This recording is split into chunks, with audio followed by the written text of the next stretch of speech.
soufflé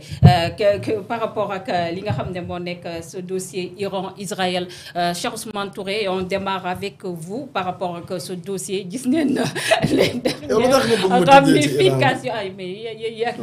les dernières ramifications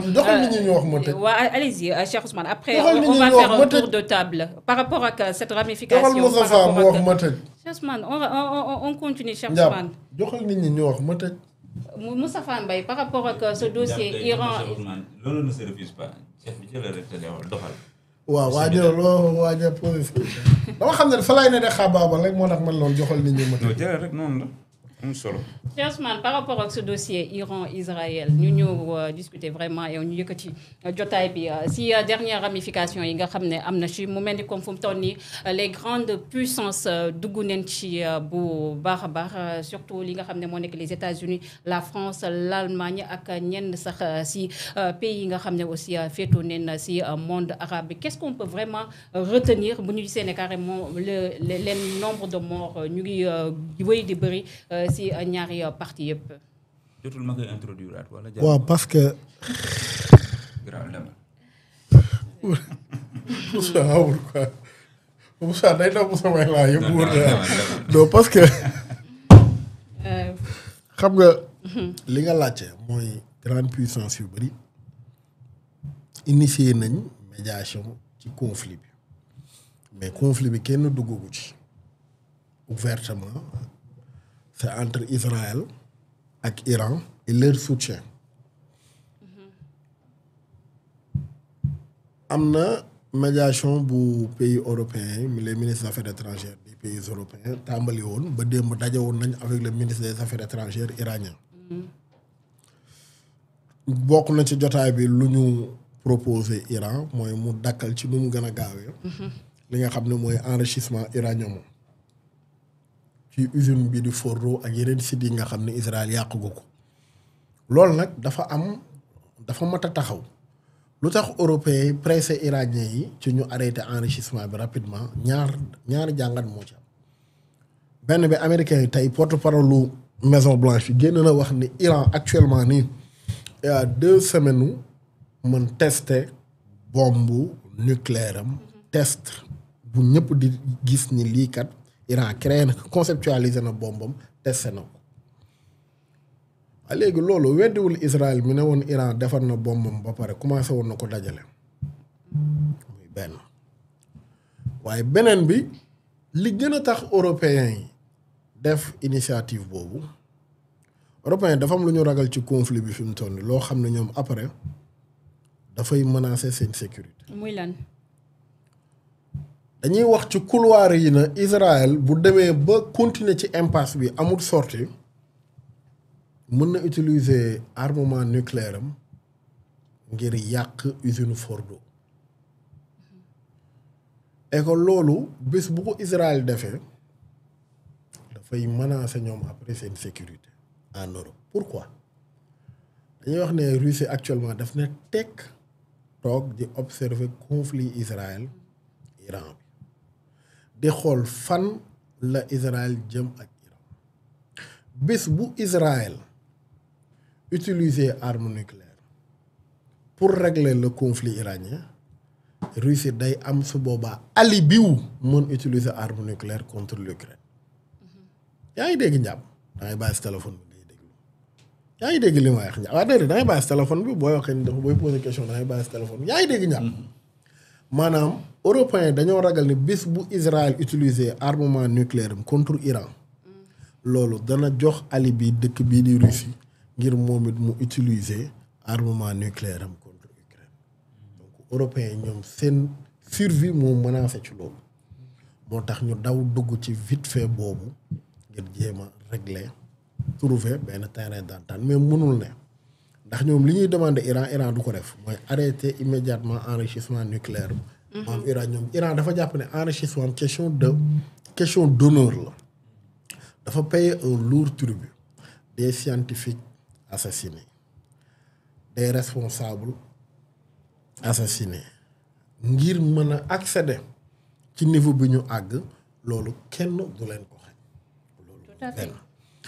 beneen bi boo demee côté États-Unis actuellement États-Unis ngi mettre en place lépp lu war ngir mën a guerre ak Iran. waaye ba tey taxul ma gëm ni loolu mën naa tax mu guerre ak Iran. est-ce que nekkul aussi loolu moo tax Yémen. c'est grave. ndax dicton bi dafay wax ni celui qui veut la guerre celui qui veut la paix se prépare à la guerre. est-ce que lu nekk loolu moo tax aussi les rebelles outil di menacer li nga xam ne moo nekk les États-Unis si toutefois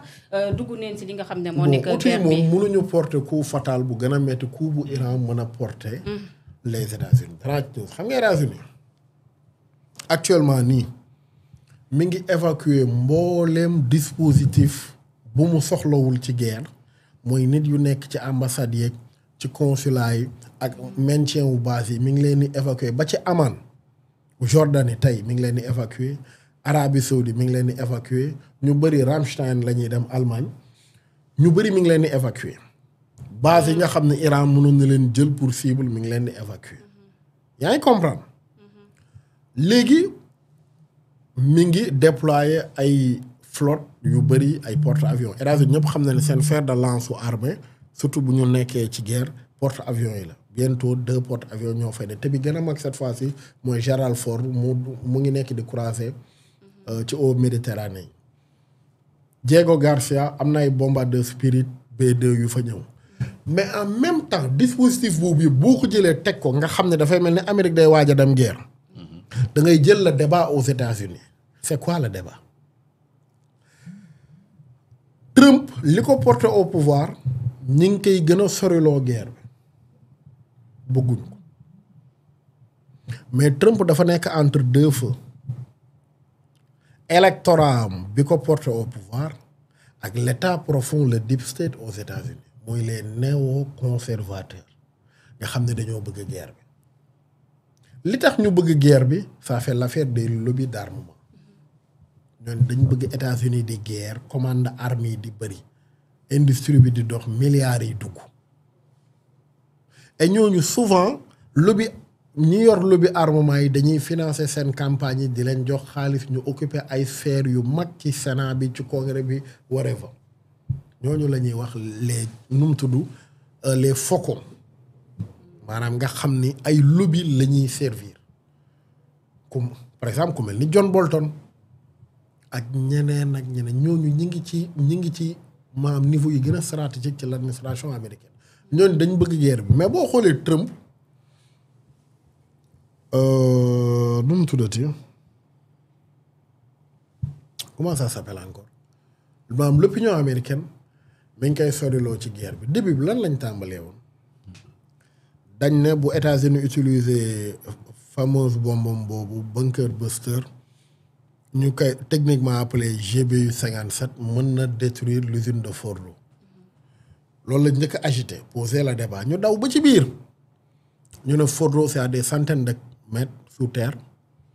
ak ay couches de béton armé alors que bunker buster bi mënul dépasser 12 mètres de profondeur 16 mètres de profondeur ñu ne finalement du solution bi ñu ne luy solution bi ñu ne arme nucléaire tactique yaa ngi dégg xam nga ñi ngi évoluer lan mooy arme nucléaire tactique mooy bombe boo xam ni capacité de déflagration dafa réduite par rapport ak arme nucléaire yi grande puissance mooy équivalent wu Hiroshima maam Little Boy wala Fat Boy mooy bombe yi nga xam ni moom la américains yi exposé woon ci Japon ci deuxième guerre mondiale bombe yooyu moom lañ maam équivalent boobu la ñuy wooye arme nucléaire tactique parce que toutes les grandes puissances armes nucléaires yi ñu am c'est des armes nucléaires maanaam stratégiques yu mun a raser équivalent Paris Texas wala d'autres grandes villes loolu nañ ko liggéey léegi capacité ba la 2 pays quoi parmi tous les puissances nucléaires 2 rek ko ci am États-Unis ak Russie maanaam arme nucléaire réduite ñu ne léegi loolu la ñuy utiliser waa yow bu boobaa est-ce que du Trump la ñuy may échappatoire ci bañ a dugg ci guerre bi sànnil GBU 57 loolu mujj ñu ne ko sànnil bombe nucléaire tactique mais Trump mun na génn leen mais bu dee yàq programme nucléaire iranien yi pour ñu accéder ko lu dul utiliser l'arme nucléaire duñ ko am mais man je suis pas partant finalement dugguma damay négocier parce que ñi ngi koy wan na ko amul beneen alternative lu dul puissance nucléaire pour yàq Fordo finalement Trump may nañ ko porte de sortie fi mu toll bu ko neexee génn suba na leen finalement dematuma ci guerre bi ndax usine boo xam ne bombardé ko wóorul ñu yàq ko. finalement arme nucléaire la amul benn président bu bëgg ñu histoire bindaat na à part Nixon yow yaa utiliser waat arme nucléaire ci kaw suuf. c'est vrai. donc Trump ñu ngi koy may porte d'échappatoire mais beneen bi généraux wu armée américaine bi bëgguñu guerre ak Iran ñaara ko waral xam nañ ni guerre ak Iran dafay déstabiliser seen dispositif bi nekk dans le Moyen-Orient mais dispositif boobu mais capacité de frappe la tey États-Unis tey à travers base ak installation yu mu am dans le Proche et Moyen-Orient daf ko permettre beaucoup de pays nekk à portée de main nekk à portée de tir mën di lutter contre le terrorisme ci sous-région boobu mën lu bëri loolu aki wu ay dizaines d'années la nga bëgg ko yàq ci loo xam ni wóorul ni boo ko bombardé mun nga ko yàq fi mu toll nii Fordo fa lañ ne ndax est-ce qu'on peut détruire Fordo moo tax ñenn ñi ngi agité lan mooy un commando bu ñuy parachuté ñu wàcc Fordo rey nit ñi dugal fa explosif mu tax maanaam comme film Hollywood yi fi mu toll nii Fordo mooy l'équation xool naa la fii na avant Israël di tàmbali guerre bi na la programme nucléaire iranien bi Israël mënu ko yàq tey looloo ko def. tout à fait. léegi nag pour daaneel Netanyahou ci benn impasse la déclenché na ay hostilités ak Iran phase 1 bi détruire programme nucléaire bi loolu nee naa la mi ngi suñ ginnaaw samedi passé tey dajawaat nañ samedi lu xew Iran dugal na ko guerre d'usure boo xam ne moo dajawaat samedi. ñan ñoo dajawaat samedi. ma ne ko njàpp bi ñu dajee samedi passé waxoon nañ ne loolu mi ngi suñ ginnaaw une semaine après xam nga loolu mi ngi suñ ginnaaw dafa ñaan fi mu toll dafa mel ni nit kuy xeex ak benn bolos xam nga bolos nga xam ne boo dóoree waa ji du ko yëg fi mu toll nii ci la ne guerre d'usure bi ko Iran dugal Iran wu ëpp chance su gagné ko mais léegi bu dee Iran dafa sortir vainqueur de ce conflit qu'est-ce qui va se passer mais carte yi dañ koy rabattre waat ci prochain Moyen-Orient bi Iran dafay affirmer suprématie ci zone bi l'industrie militaire iranienne mais dafay taxaw comme number one parce que industrie militaire iranienne bi vaincre na l'industrie militaire américaine Iran bu conflit bi jeexee léegi mu commencé am ay commando armes ay missiles beaucoup de pays vont s'armer via l'Iran fi mu toll ni dëkk yu bëri yu reconnaître gurul woon Israël y compris les nu mu tudd maanaam Arabie Saoudite mën na rétropédaler gis ni moom kon finalement son ennemi historique ki mu foogoon ne mën na ko ci protéger mënu ko ci protéger kon ban intérêt la am ci dem vers les bras d'Israël bi nga xam ne la rue arabe daf ko contester finalement Iran bi ma gën a jege naa dem nuyu ak moom ay relation Iran dem benn suprématie ci Proche et Moyen-Orient bi mais beneen bi Chine va se dire si l'industrie militaire iranienne peut vaincre celle des États-Unis kon pourquoi pas man à Taïwan. Tout à fait. C'est-à-dire autant de questions le conflit bi di régler. Tout à fait. On va revenir à vous pour dernier tour de table. Moustapha, l'essentiel point yi nga xam ne mun neen ko def si samedi bi Iran Israël nag échangé neen seen 9e jour de guerre dans la soirée Israël annoncé na mené na des frappes dans la région de Badar dans le sud de l'Iran tandis que médias yi nga xam ne ñoo féetoo foofule si Iran ñoom ñu ngi xam ne ñoom nag laal neen une base militaire bu féetoo foofule si sud bu Téhéran le président iranien moom nag fu mu toll nii mu ngi artu bu baax aussi les États-Unis ak même sax ki nga xam ne moo nekk Emmanuel Macron par rapport ak ñoom ses positions sur guerre bi les victimes ak itam morts yi ñu ngi continuer di wéy entre ces deux pays lan leen mën a jàngat par rapport ak guerre bi ak tamit ban njoxteel la mën a am surtout l'implication de ces grandes puissances Moustapha. waaw xam nga grande puissance yi boo xoolee ba ci biir jamono ji ñu ci bëri dañu nekk ci benn li ñuy wax ambiguïté stratégique li ñuy waxal taxawaayu Trump bi boo déggee ñu ne ambiguïté stratégique mooy daanaka damay wut côté bi damay mel ni kii wut jàmm côté bële ma mel ni kii préparé song ndax boo G7 dañu daje woon semaine bi passé Trump jeexaloon ndaje bi